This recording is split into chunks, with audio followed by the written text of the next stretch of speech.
Olá, estou a falar desta vez com a sopa de pedra, aqui representadas com duas sopas, que é a Sária e a Inês. Bem-vindas à Zem Talks for All do Festival Mental. Obrigadíssima por estarem aqui connosco. Sim. Olá, queria perguntar-vos, isto vamos falando assim à vez, porque desta vez como são mais do que uma pessoa, aquela pergunta do início, e eu começo por ti, Sara, se calhar, como é que te estás a sentir, como é que te sentiste ao longo deste tempo todo de pandemia, confinamento, vida totalmente virada do contrário e um modo estranho no mundo inteiro de se estar? Como é que tu tens estado durante estes tempos? Não sei se é de responder por mim ou por nós como grupo, que já temos ainda tido algumas conversas sobre isso, e que vamos sabendo umas das outras. Mas pode ser um bocadinho dos dois então. Claro. Mas acho que a todas nos caiu um bocado como uma certa surpresa, porque toda esta realidade parece uma espécie de ficção ao mesmo tempo. Quer dizer, no início que ela começou, estávamos um bocadinho como espectadores, todos, a ver o que é que isto poderá ser. Algumas de nós sei que se remeteram ao confinamento antes dele ser decretado pelo Estado. E acho que muita gente voluntariamente o fez por uma questão de segurança e não sei de todos.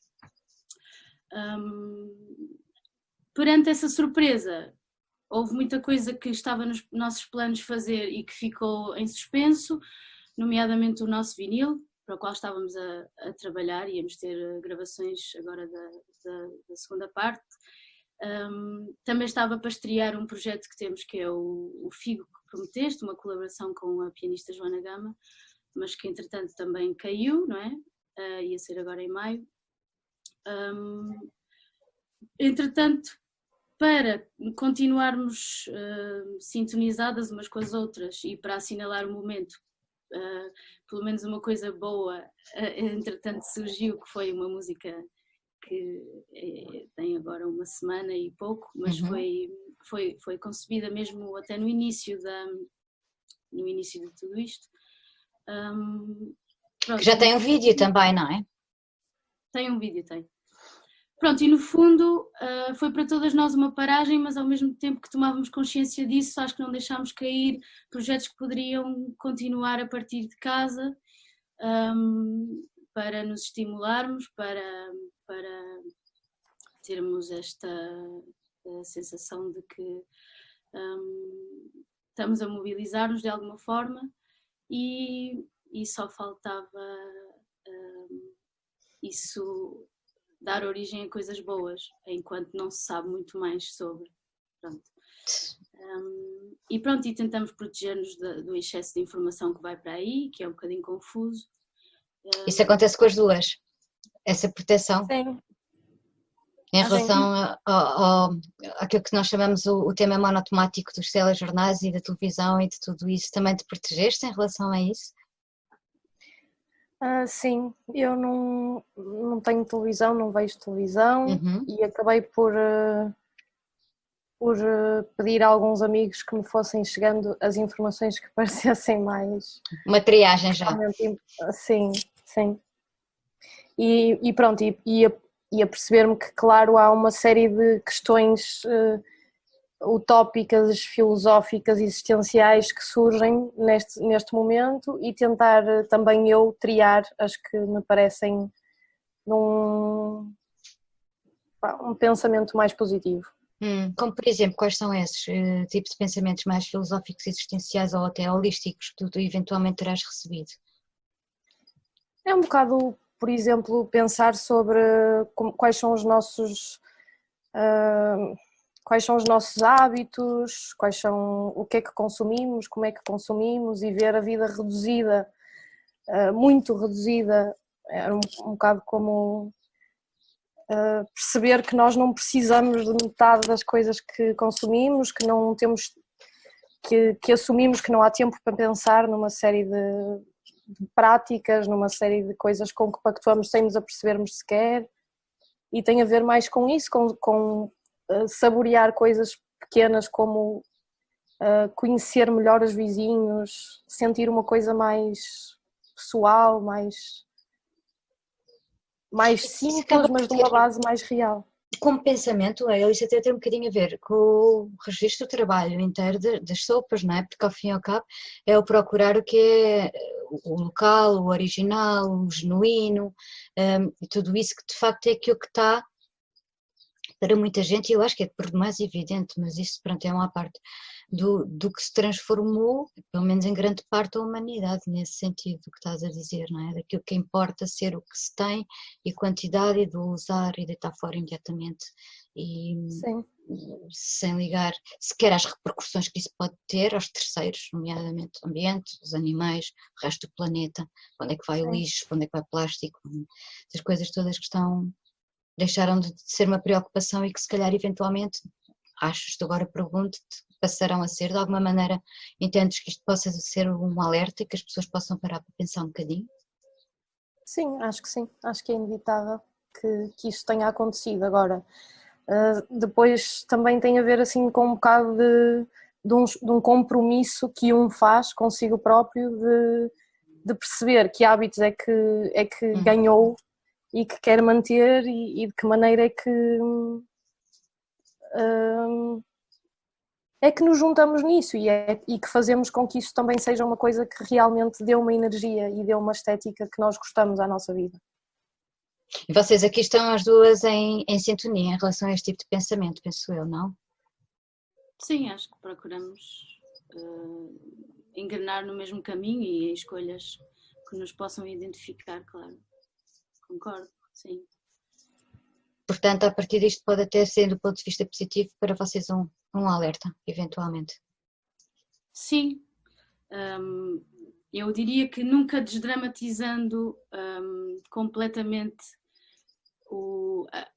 pronto, a carga que este evento pode ter aplicado na vida de toda a gente, na sociedade em geral e na nossa individual, porque é uma desgraça morrer tanta gente e ser uma coisa que não se controla, que não conhece barreiras físicas, intelectuais, raciais e que de repente toma conta disto tudo e não sabemos por quanto tempo. Por isso acho que uma parte dessa sensação é triste e para já irreversível e acho eu que nos dá uma grande lição a todos, independentemente daquilo em que acreditamos. Depois, acho que transformar isso numa oportunidade de podermos todos olhar para um horizonte um bocadinho mais sorridente, solarengo, acho que é aquilo que podemos fazer para aproveitar a aprendizagem do que é passar por isso, pela privação, pelo desconforto, pela perda de liberdade e enfim, retirar o melhor que há de tudo isso. E em relação àquilo que estavam a falar há bocado do trabalho, em certa medida teve que parar, não é? Evidentemente, pelo menos em parte do que fosse concertos, atividades públicas e tudo o resto.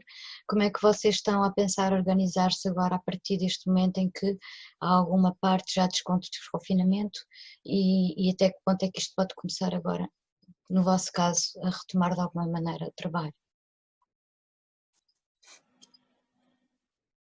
Nós também temos, como Sopa de Pedra, temos várias profissões e acho que isso também vai variar em cada profissão. Há muitas que são professoras primárias e estão a trabalhar em teletrabalho e entretanto criaram vídeos ou canais de YouTube com aulas. Há muitas que acabaram por transformar formatos, por exemplo, eu sou bailarina e transformar formatos que seriam de residências artísticas pessoais numa parte mais de pesquisa e numa parte mais de leitura, de ver muitos filmes, de conversar, transformar o formato da coisa em si. Com as sopas temos estes dois projetos que a Sara falava, do vinil e o FIC que prometeste, nas mãos e a avançar entre nós em conversas Zoom como esta. Pois, mas a avançar, seja como for. Sim. A avançar, mas também acho que agora também uma de nós estará quase a dar à luz e, portanto, também numa fase em que pronto, esta pausa existe mesmo, ou seja, a continuar a avançar. Eu acho que isto é bastante transversal também ao trabalho de Sopa, que é, acho que estamos sempre a caminhar, mas não estamos a responder a um tempo que seja, que venha do exterior. Acho que respeitamos bastante um tempo que nos é interno, de alguma maneira, e esta pausa faz reinventar o formato, mas acho que não paramos de caminhar e não vamos parar. E que é dentro da vossa dinâmica que mesmo assim com tantas mulheres, não é? Porque ainda é muita gente, conseguem manter esse espaço e essa respiração para cada uma, para depois ver o trabalho do todo. Isso não é fácil. É uma gestão a fazer, gestão de agendas, de disponibilidade, de encontros às vezes 2 a 2, 3 a 3, e assim por pequenos grupos, até, pronto, é assim fazer um bocado de zoom in, zoom out às nossas diferentes escalas, mas também muito habituadas a trabalhar à distância umas das outras, porque quer queiramos, quer não, sempre nos comunicamos muito virtualmente, até porque estamos em diferentes cidades muitas vezes, no mínimo entre Lisboa, o Porto e Londres, e às vezes mais do que isso, por isso... Então isto na prática acaba por não ser tão novo quanto isto para o vosso trabalho, em termos de metodologia. Metodologia depende do que nós estamos a falar, mas de qualquer forma a restrição maior vem para os nossos encontros cara a cara e ensaios que normalmente aconteceriam mesmo que fôssemos menos. Sim, e o cancelamento de espetáculos e de... Pois, isso aí é uma coisa que é transversal a todos os músicos, não é? Isso tem sido mesmo a razão como muita gente estava a dizer que foram os primeiros a parar e serão eventualmente os últimos a conseguir. A recomeçar. A recomeçar e para nós como público também, não é nada bom, porque faz mesmo falta. E vamos ver quando é que as coisas recomeçam. Agora partimos para uma outra parte, só para finalizarmos a nossa conversa, que era saber a cada uma de vocês o que é que queriam ou gostariam de deixar de sugestões em relação ao que estão neste tempo a ler, ou ouvir, ou a ver de filmes, séries, aquilo que vos interessa, motiva, ou que tem despertado agora a atenção nos últimos tempos. Só para deixar aqui de sugestão para as pessoas verem. Eu estive a ouvir muito o Orgónio, do André Júlio, que foi um dos álbuns que acompanhou a nossa quarentena. A ler o Doors of Perception, do Huxley. Este tem sido assim, quase uma constante aqui. Huxley de repente aparece aqui a muito lado. Porque que será? Não é muito difícil de entender assim. Sim, também tem a ver com parte da pesquisa que estava a fazer eu para a minha tal peça em que as residências artísticas pararam. Faz parte dessa pesquisa mais ligada à percepção.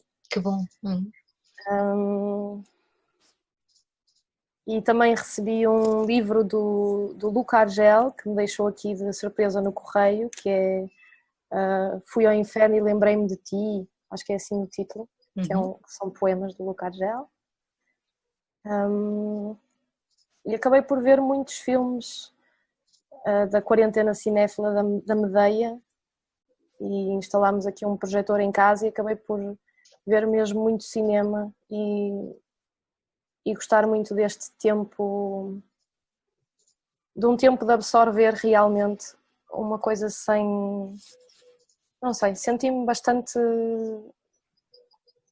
aberta a receber coisas sem as querer transformar numa lógica de um produto ou de uma lógica de nada, só saborear. Só estar, não é?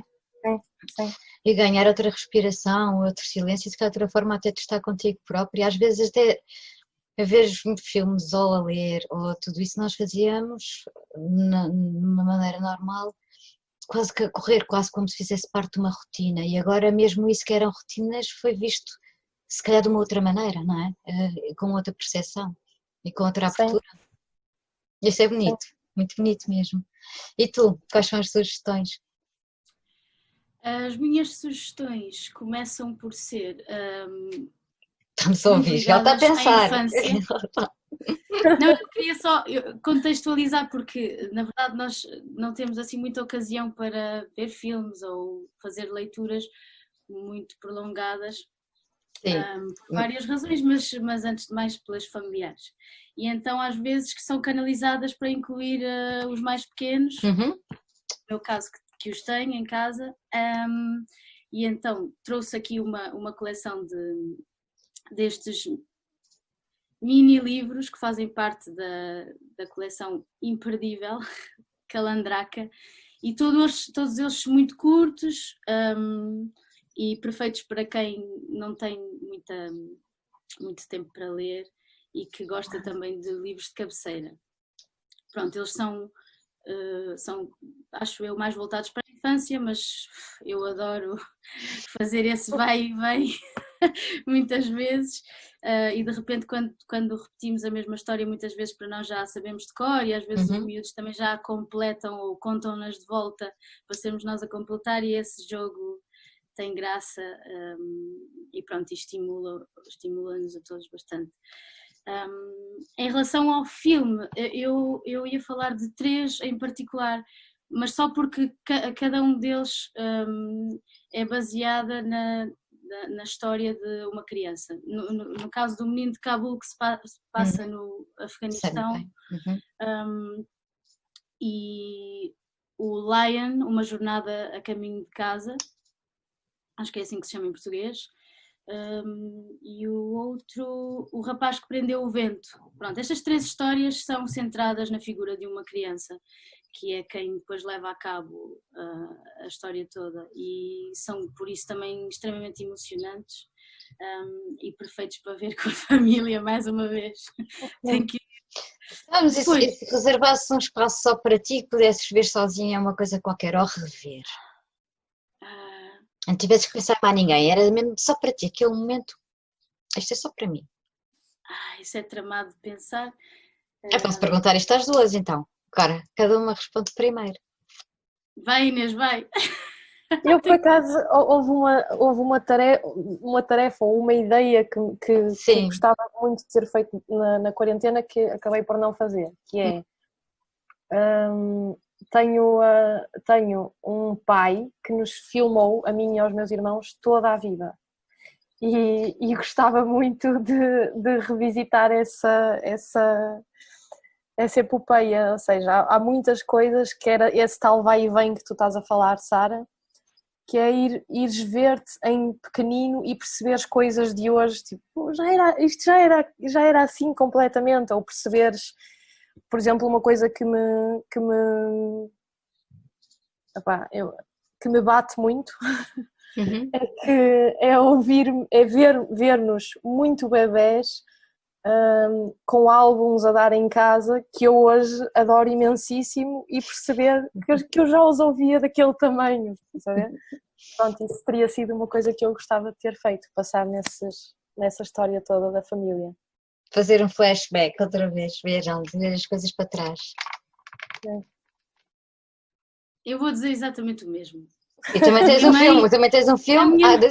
Não, é porque a minha mãe tem a obsessão da fotografia e do vídeo, até deixar de poder filmar, que ela diz que a mão já não é tão estável, e então fotografa muito mais do que filma, mas por isso tenho uma grande parte da vida toda registada em vídeo, cassete, e eu acho que o que nos falta realmente é tempo de organizar os arquivos e começar a passar por isso tudo, mas eu não diria isto se a Inês não tivesse falado no assunto, mas é assim uma coisa... Afinal faz sentido. Isso cá faz sentido. Não tem televisão nenhuma, é mesmo na parede e com o projetor, e juntam-se as duas e veem absolutamente tudo. E ainda vão descobrir que tinham coisas muito parecidas. Não, vamos mesmo, porque as duas passámos uma parte da infância em Macau, e então de certeza que alguns por aí... Também já lá estive, sim, várias vezes. Até se calhar podemos entrar... Sem ver, olha, afinal corres ali, quem sabe? Sim. Acho que a Viga é uma boa proposta para fazerem isso. Pois é. Pronto, olha, obrigadíssima pela conversa, obrigada por terem estado aqui, pelas sugestões todas. Fiquem bem, excelente trabalho e eu espero sinceramente que isto tudo recomece o mais depressa possível para nós podermos ver e ouvir e estar juntas e ao vivo. Muito obrigada, às Tomara que duas, sim. até breve, Obrigada. tudo bem. Tudo bom.